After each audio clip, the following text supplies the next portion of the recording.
अंधी का बेटा दिल को छूने वाली कहानी। एक कस्बे में एक विधवा अंधी औरत रहती थी। उसका एक बेटा था जिसके पालन पोषण की सारी जिम्मेदारी उसके कंधों पर थी। वह अपने बेटे को पढ़ा लिखाकर एक बहुत बड़ा आदमी बनाना चाहती थी, इसलिए उसने उसका दाखिला कस्बे के सबसे अच्छे स्कूल में किया।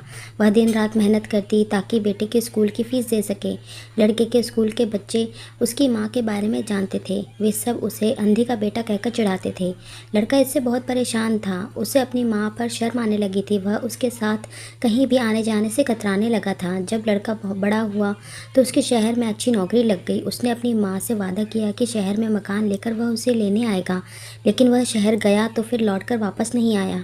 उसकी अंधी माँ उसका इंतज़ार करती रह गई। कई महीने बीत गए, लड़के की कोई खबर नहीं आई। अंधी एक दिन उससे नहीं रहा गया और वह बेटे से मिलने शहर पहुंच गई। पूछते पूछते वह बेटे के ऑफिस पहुंची। वहां सिक्योरिटी गार्ड ने उसे रोक दिया। अंधी औरत ने गार्ड को अपने बेटे का नाम बताया और बोली कि उससे जाकर कह दो कि गांव से कोई मिलने आया है। गार्ड ने जाकर उसके बेटे को बताया। बेटे ने ऑफिस की खिड़की से देखा तो उसे अपनी माँ गेट के बाहर खड़ी नजर आई। वह ऑफिस में सबके सामने अपनी माँ की वजह से शर्मिंदा नहीं होना चाहता था। उसने कहला दिया कि वह ऑफिस में नहीं है।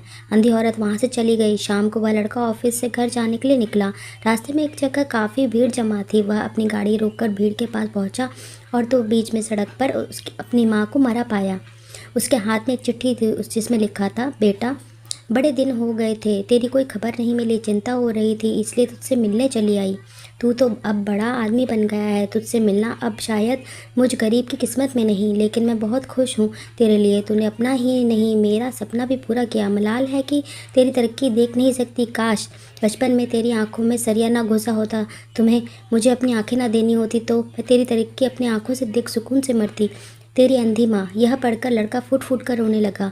जिस अंधी माँ पर उसे शर्म आती थी, उसने उसके लिए कितना बड़ा बलिदान किया था। वह आत्मग्लानि से भर उठा और ज़िंदगी भर खुद को माफ़ नहीं कर पाया। हमें यह सीख मिलती है दोस्तों, माता पिता अपने बच्चों के लिए अपना सर्वस्व निछावर कर देते हैं, उनका हमेशा सम्मान करना चाहिए।